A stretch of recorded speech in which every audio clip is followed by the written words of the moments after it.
Hi, I've dressed up in an informal attire today, and there is a reason behind it. Today, I'm going to discuss about the format of an informal letter. There are two types of letter, formal letter and informal letter.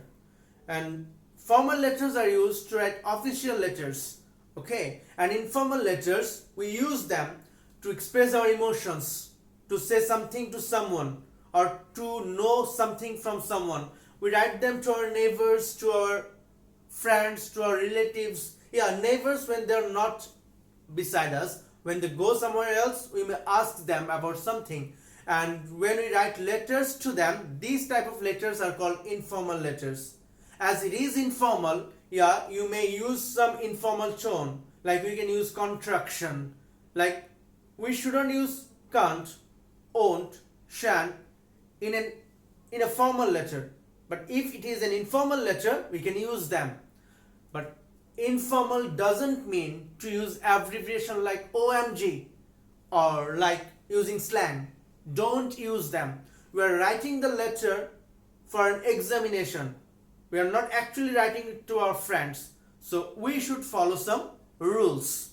And while writing an informal letter, we obviously should follow the format. It is not about only informal letter. While answering the writing part, we should obviously follow the format of those writing parts, because if you don't follow the format, 50% of your chance of being successful, okay, will be lost. So today I am going to discuss about the format of an informal letter. So what are the things that we have to follow? At first, we have to give the address. We'll start it from the left side of our copy. After the address, you have to put the date. After that, you have to put the salutation, then the main body of the letter, and after that, we'll put subscription and our signature. That's the format of writing an informal letter. Now I'm going to explain it to you. In the address, you will write from where you were writing the letter. Like for me, it is Chowkbajar, Chattogram. And after that, you will put the date.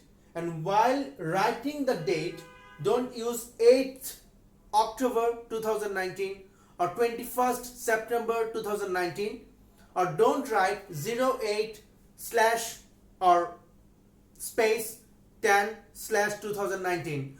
Don't write the month in number. Instead of that, it is the standard format. 08 October, then you should write the month in spelling format, and after that put the year there.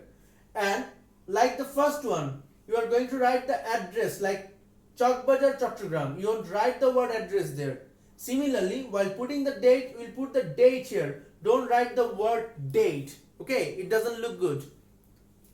After that, you will give salutation. What does salutation mean? Salutation means how you address someone.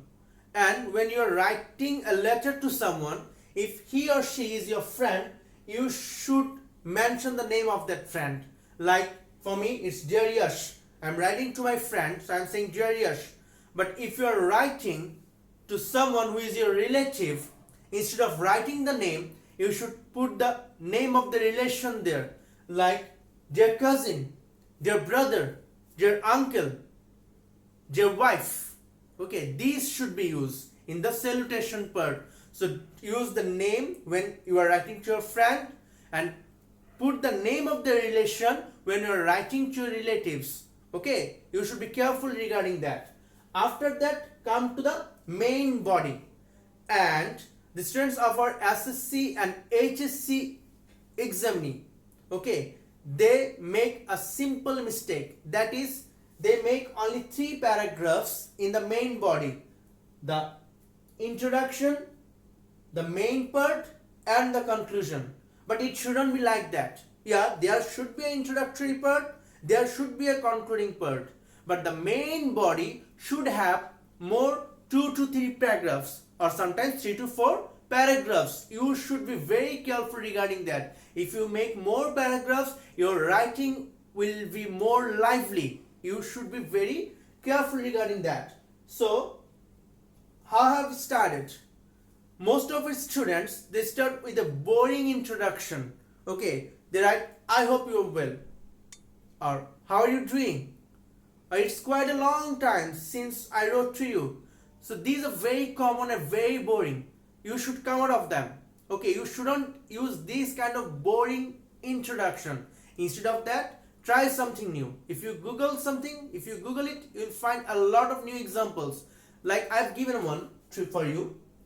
Congratulations on your award. It's been a hectic week over here, so sorry I couldn't write to you earlier. After that, I've written, I've been dying to tell you about blah blah blah. That means in the introductory para, you should mention why are you writing this letter. Like it can be, I've been dying to tell you about the circus that came to our area, or about the annual sports program of our college. It should be mentioned in the first paragraph. And then you should write the content points. There should be at least 2 to 3 or 3 to 4 paragraphs. Like if it is about annual sports program of your college, you can say when and where it happened, who was the chief guest. These things can be said in one para. Like it happened on 5th October 2019. On that day, you can mention the day there. Okay, after that you can say it happened in the college premises, or you can say you went to a stadium. The program happened in a stadium. Or if it is in the college premises, how you decorated the college, how you decorated the field, all things can be said in the first paragraph. And who was the chief guest, you can mention that. And while mentioning about the chief guest, don't write down the name. You should say that the city mayor or the chief guest was the principal of that college. Don't mention the name of the chief guest. That doesn't look good.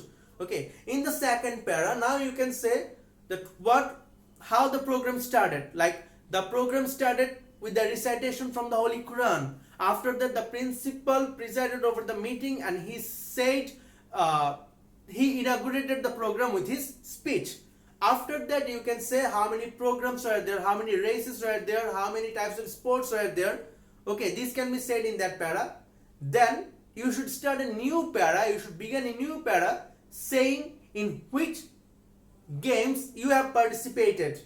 Or you can say if parents are allowed there, if parents came there, how many participants were there, and why did you participate only in 3 or 4 games, because you are not allowed to participate in more than 4 games. Okay, these can be said in the next para. After that, you can say how the program got concluded. Like the chief guest gave a very instructional speech, a very short instructional speech, and he concluded the program. Okay, then it was the concluding of the program, but still you should think about the conclusion of your lecture. And from now on, I think you shouldn't write the sentence no more today.